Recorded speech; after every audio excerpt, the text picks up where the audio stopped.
그래서 앞에서 이 주주 간담회 내용을 전반에 걸쳐서 그냥 한번 얘기를 해봤고, 그러면은 이제 요거를 한번 생각을 해봐야 되죠. 저희는 이제 투자자니까. 타임라인이 지연된 건 팩트죠. 한 6, 7개월 정도 지연을 됐어요. 근데 성공 가능성은 이 QC 테스트라는 부분이 들어감에 있어서 더 높아져 보이는 것도 팩트란 말이에요. 그러면은 이제 어떤 게 더 영향이 더 클 거냐, 그 다음에 어떻게 우리는 생각을 해야 될 거냐 생각을 해보면, 일단 타임라인 늦어진 거는 팩트예요. 6, 7개월씩 더 늦어졌고 중간 결과 발표도 내년 8, 9월이나 돼야 볼 수 있죠.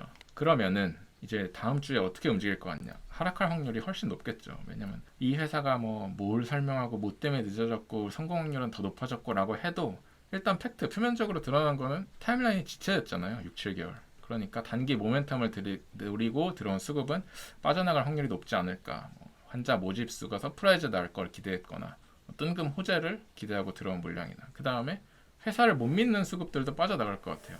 아니 왜 계속 너네 말하는 거랑 계획이 달라지냐, 한국 바이오가 다 그렇지, 느낌이 쎄하다, 맨날 지연되고 이러다 뭐 또 유중하고 뭐 결국 실패하고 이러는 거 아니냐.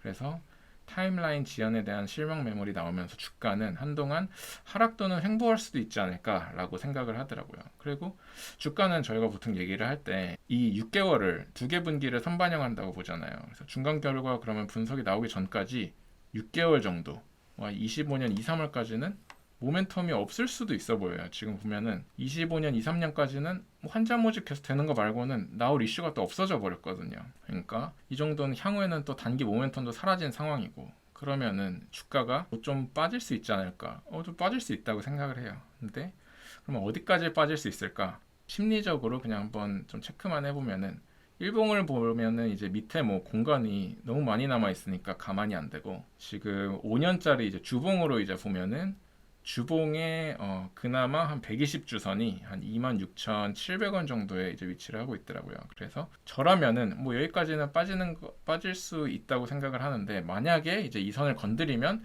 어떻게 행동을 할 거냐라는 걸 이제 판단을 세워볼 것 같은데, 이게 뭐 아이의 미래가 어두워서 망해가는 쪽으로 지금 흘러가는 회사도 아니고, 타임라인이 6개월 지연됐을 뿐이에요. 뭐 회사의 모든 거를 뭐 믿지 않고 그냥 결과만 딱 표면만 본다고 해도 그냥 임상이 환자가 6개월 정도 더 늦게 모집되는 게 끝이거든요. 그러면은 이제 기다리는 미래 모멘텀을 생각했을 때 이 밑에 간다면은 과연 수량을 좀 늘려볼 수 있지 않을까라고 저는 좀 생각이 들더라고요. 그래서 좀 얘기를 해보면, 회사의 지난 행동, 이렇게 업무 능력은 마음에 들지 않아요. 이게 뭐 동네 구멍가게 굴러가는 것 마냥 계획을 한 게 단 한 번도 예상대로 흘러간 적이 없어요.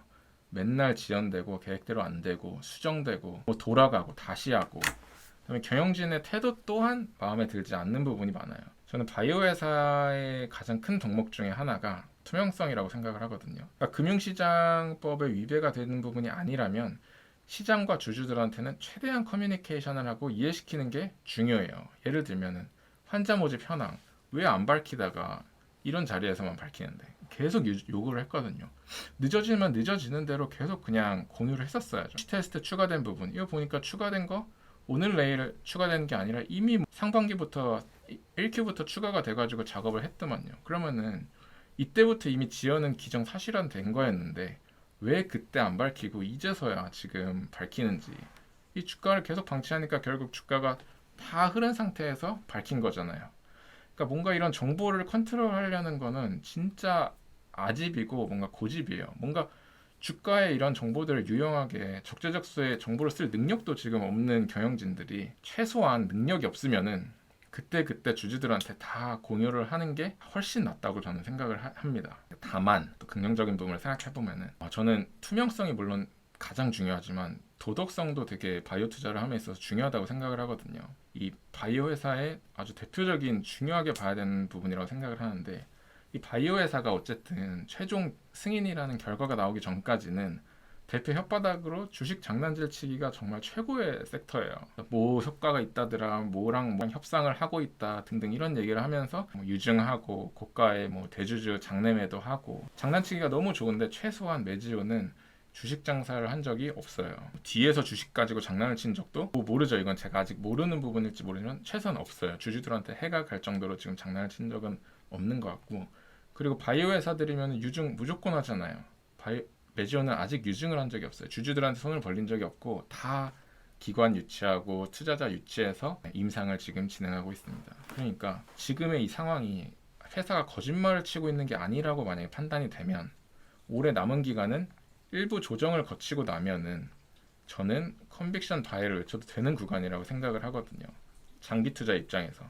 왜냐면 어쨌든 뭐 타임라인이 지연된 건 팩트니까 당연히 가격 조정이든 시간 조정이든 반영을 해야죠. 근데 다만 센트럴 랩이랑 이 QC 테스트 단계가 추가되면서 성공 확률을 높여준 것도 팩트니까 그래서 이렇게 생각을 합니다. 그래서 요거 아까 주주 간담회 영상 때 말씀드린 부분이죠. 센트럴 랩과 바이오 QC 테스트를 하면서 이 매주 임상의 표준 편차는 계획했던 것보다 더 낮아질 예정이다. 낮아질 확률이 높다라는 거고. 그래서 제가 간담회를 다녀온 후에 느낀 이제 총평인데 장기 투자용으로는 포트의 일부라도 담아둬야 할 가치가 충분하지 않을까라고 생각을 하고 있습니다. 왜냐면은 한 명한테 10만 불 정도의 약값을 받고 뭐 25년, 30년간 먹는다고 쳤을 때 원가가 이 정도면 추상 고객, 잠재 고객이 뭐 한 이렇게 치면은 계산을 해보는 거예요. 가치를 10만 불에 15,000명에 이익률 90%에 per 10 그냥 이거는 줘보면 18조예요. 근데 너무 뭔가 터무니없는 숫자라고 여겨지면은 본인이 알아서 디스카운트를 하면서 계산을 해보면 돼요. 10만 불도 못 받겠지. 뭐 한 8만 불을 받는다 치자. 15,000명? 더 적게 먹는다고 생각해. 이익률도 근데 뭐 탐관비 나갈 수 있으니까 더 낮춰. PER도 더 낮춰. 뭐 바이오에서 이것도 말도 안 되는 말이지만 더 낮춰. 이렇게 저는 20%씩 30%씩 낮춰서 계산을 해도 6조 정도가 나와요. 지금 현재 시총이 9천억이니까 최소 7배 정도의 수치죠. 근데 요 데이터는 지금 일본 시장이나 유럽 시장은 생각도 안 하고 오로지 미국 시장만 QBR을 통해서 받은 숫자로 계산한 밸류입니다. 만약에 향후에 일본이나 유럽 시장을 넣는다면 뭐 가치는 플러스 알파가 되겠죠. 요즘 알테오젠이랑 유한양이 되게 핫한데 이 메지온과의 차이를 생각해 보면은 어쨌든 시장이 판단하는 실현 가능성의 차이라고 생각을 해요.